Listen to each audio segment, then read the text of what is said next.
Hi guys, and welcome to another episode of Paul's Perspective with me, Paul from Paul Reacts, your favourite cardigan wearing YouTuber as always.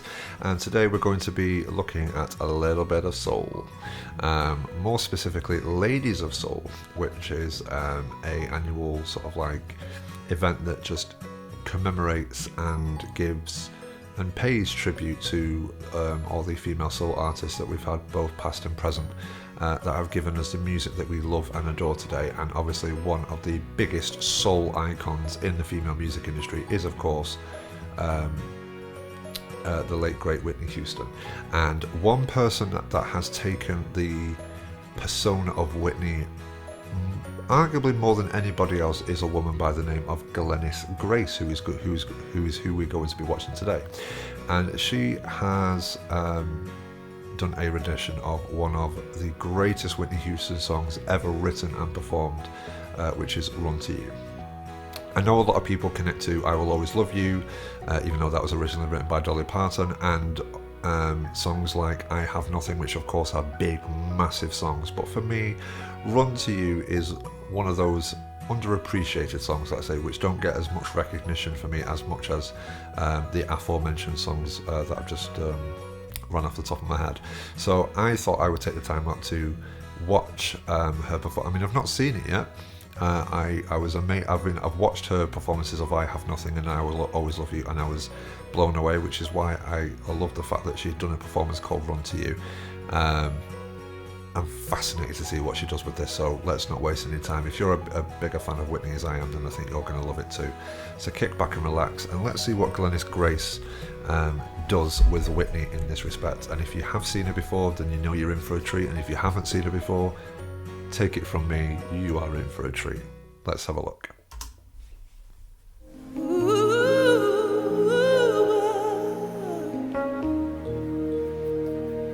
Nice run to start. I know. Okay, 2 words in and I'm already... But look at the outfit. Even the outfit is Whitney-esque in terms of how she would appear on stage. She was all very sort of like glamour central without overdoing it, because I know some modern artists tend to go over, a little bit over the top with the glamour and the glitz, but this is very subtle but very boom. Look at me. I am centre stage, microphone in hand, minimal backdrop. Let's see what happens. But 2 words in and I'm already getting that sounds like Whitney. That when you look at me, there's so much that you just don't see. But if you will only take the time, I know in my heart you find. Oh, the girls are scared sometimes, who isn't always strong. Can't you see they're hurting me? I feel so all alone. I wanna run to you. Ships. Oh, the temptation to break the strong language barrier with that one. Oh, there is nothing more powerful than when an audience sings along with you. So I can't even begin to imagine how Glennis felt in that split second where obviously the chorus is very, it's world famous. So to hear the audience interact and that harmony on the run there was absolutely stupendous. Let's give that another listen. I feel so all alone. I wanna run to you. I wanna run to you. Won't you hold me in your arms and keep me safe from harm? I wanna run to you. But if I come to you, tell me, will you stay? Will you run away?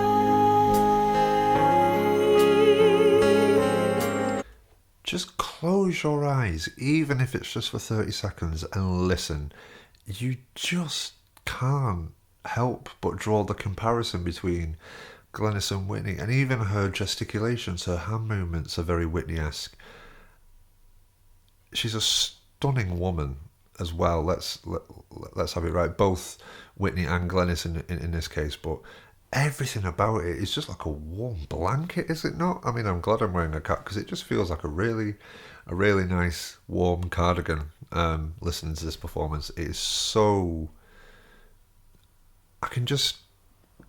You almost feel the weight drop or lift off you when you listen to performances like this. Like nothing else matters in the world, and it's just this performance, you and the performance, almost like a one-on-one. It's so good.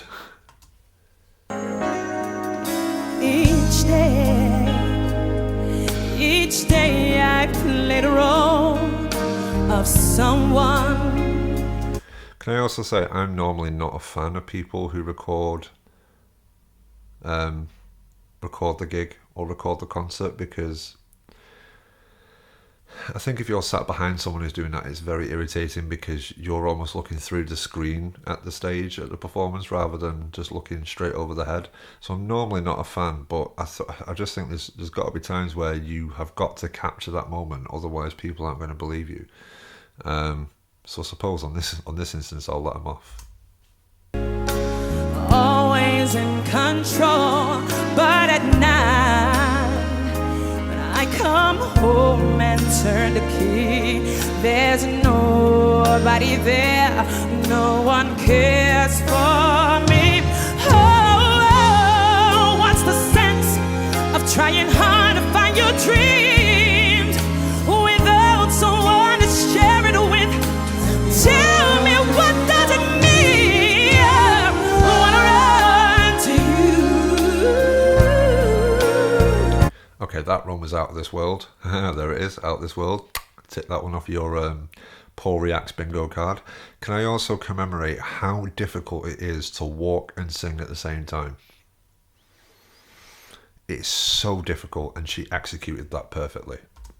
I wanna run to you. Won't you hold me in your arms and keep me safe from harm? I wanna run to you. But if I come to you, tell me, will you stay or will you run away?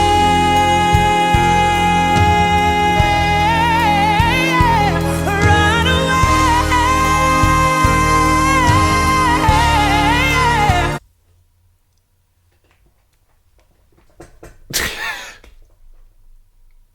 You know how much I love a vocal cry. That was beautiful. Run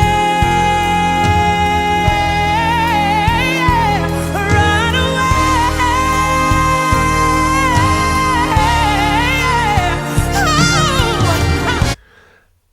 We're going to have to play that back again.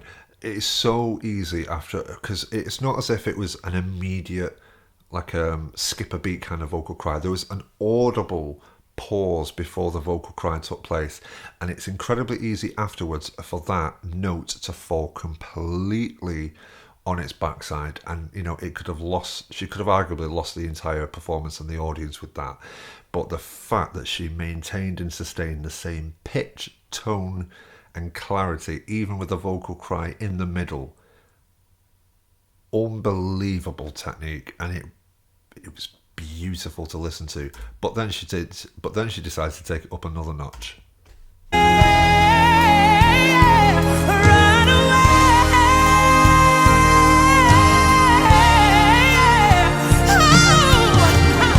I need you here. I need you here to wipe away my tears, to kiss away my fears. No, if you only knew how much I wanna run to you.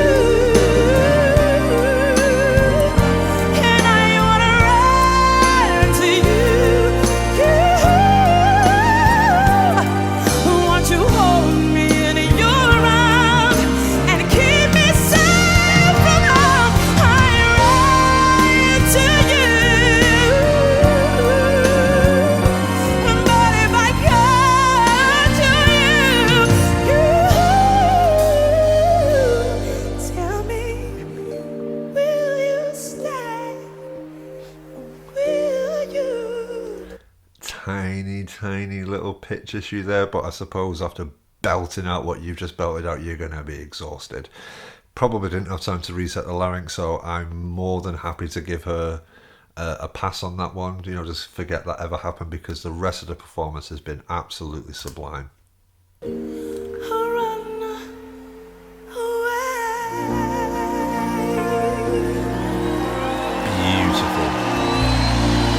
Absolutely beautiful, and you can tell by the way she drops her head, she knew what happened there. But it can be a combination of a lot of things, the emotion getting the best of her, because it is a heavily emotional song.